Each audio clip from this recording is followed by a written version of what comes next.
A debt crisis is emerging in certain regions of the Middle East and North Africa, referred to as MENA.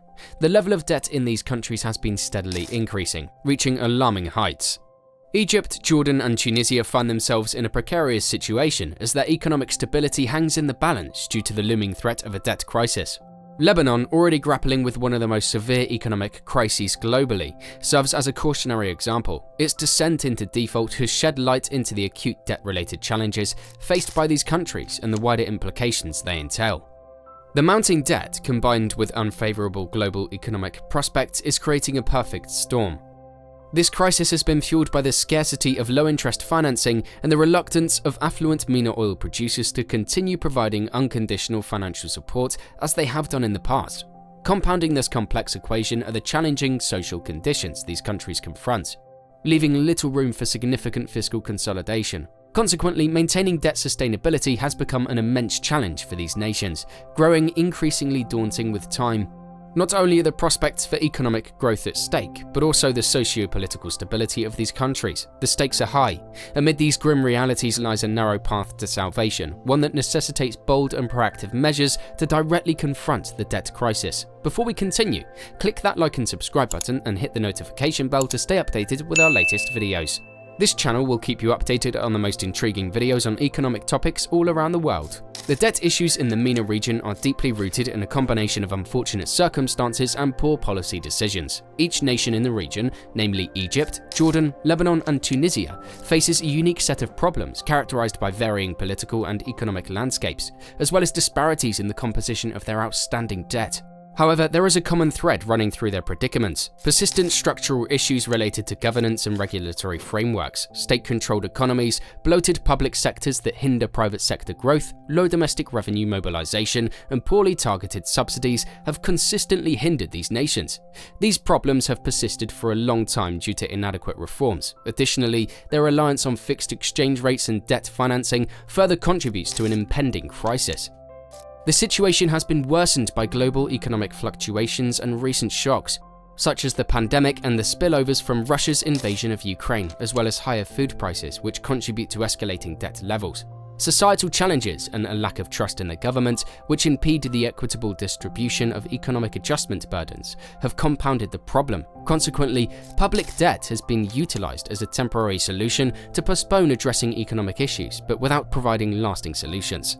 Let's go into the specifics. Egypt has experienced a prolonged period of economic stagnation, which can be partly attributed to the extensive control the military exerts over the economy. The impact of the pandemic on tourism, coupled with the increased costs of food imports due to Russia's involvement in the Ukraine conflict, has further exacerbated Egypt's challenges. The country has also faced persistent budget deficits and has maintained a fixed exchange rate, resulting in significant financing requirements. To meet these needs, Egypt has relied on short-term capital inflows. According to the IMF's April 2023 fiscal monitor, Egypt's gross financing needs for 2023 are alarmingly high, amounting to 35% of its GDP. This leaves the country highly susceptible to interest rate hikes and rollover risks. Similarly, Jordan has been grappling with low economic growth, partly due to an overvalued fixed exchange rate and various geopolitical and economic disruptions. The influx of Syrian refugees and trade disturbances resulting from the Syrian civil war have further strained Jordan's economy. Additionally, the country has been struggling to manage its public finances, burdened by substantial subsidies, transfers to public enterprises, and security expenditures, largely driven by geopolitical factors. Jordan heavily relies on official aid to sustain its economy. Fortunately, Jordan has a more effective policy-making framework compared to the other three countries mentioned, and has been performing well under its current program. However, its high level of debt leaves it vulnerable to adverse developments. Lebanon's debt crisis has been caused by an unsustainable system that relied on fixed exchange rates and weak public finances. This system necessitated high interest rates to attract foreign investments, resembling a classic Ponzi scheme. The inherent flaws in this system, combined with the ongoing political deadlock and the undue affluence of the banking sector on policymaking, have resulted in a complex economic and social crisis, ultimately leading to default on both domestic and external sovereign debt. Among the nations affected by the Arab Spring, Tunisia stands out as the only one that seemed to make progress towards enhanced democracy and governance. However, the government's increasing role as a provider of employment and subsidies, along with the detrimental impacts of the COVID-19 pandemic on the economy and budget, have placed Tunisia on unstable ground. Despite the unaffordability of maintaining exchange rate stability, the authorities insisted on doing so. This decision led to a reliance on external inflows, primarily from official creditors who supported Tunisia's democratic transition.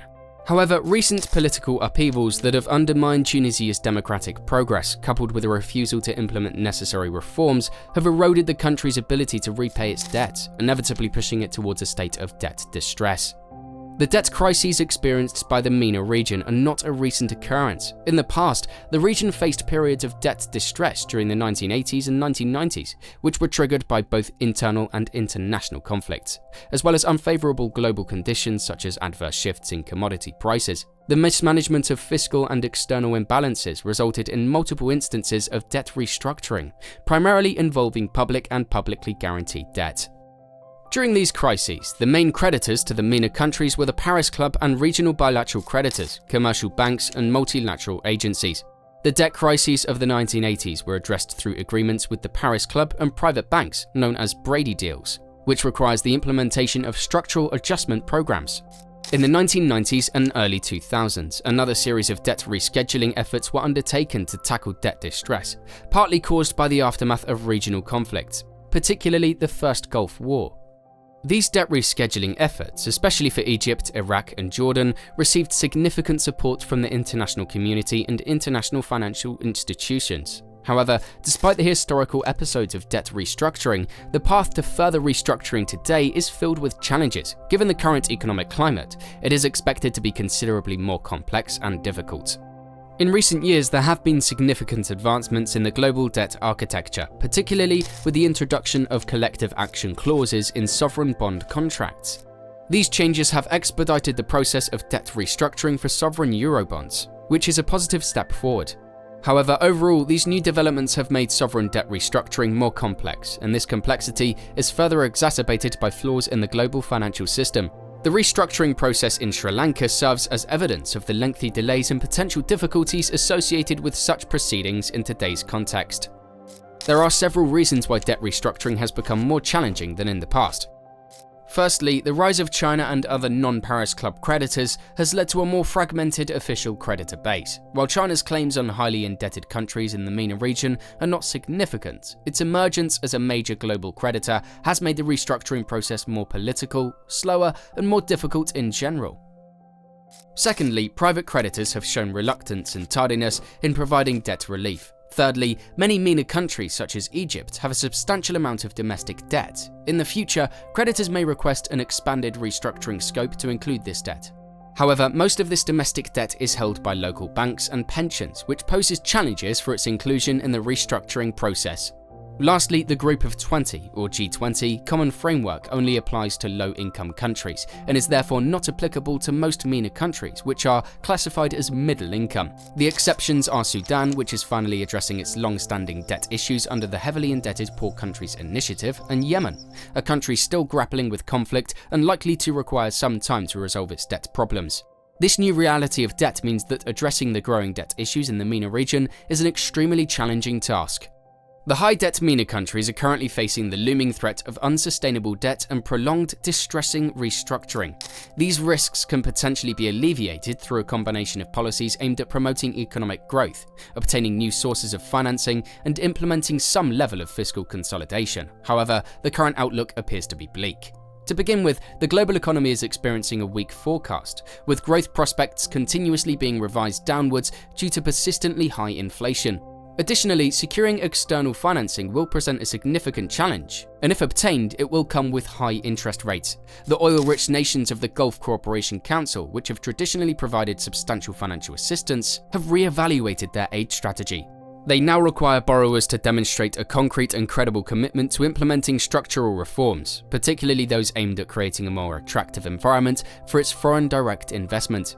Furthermore, while fiscal consolidation may have potential benefits, it is not guaranteed to reduce debt. Given the tense social and political climate in high-debt MENA countries, gaining public acceptance for expenditure cuts, particularly in subsidies, is likely to be challenging. It may be alluring for these nations to persist in their current course, hoping that benefactors and international organizations will intervene. Some countries may even resort to unexpected inflation in order to alleviate their domestic debt burden. However, the path towards genuine and enduring reform necessitates more substantial measures. Each heavily indebted MENA nation must urgently take steps to avoid debt distress and potential crises.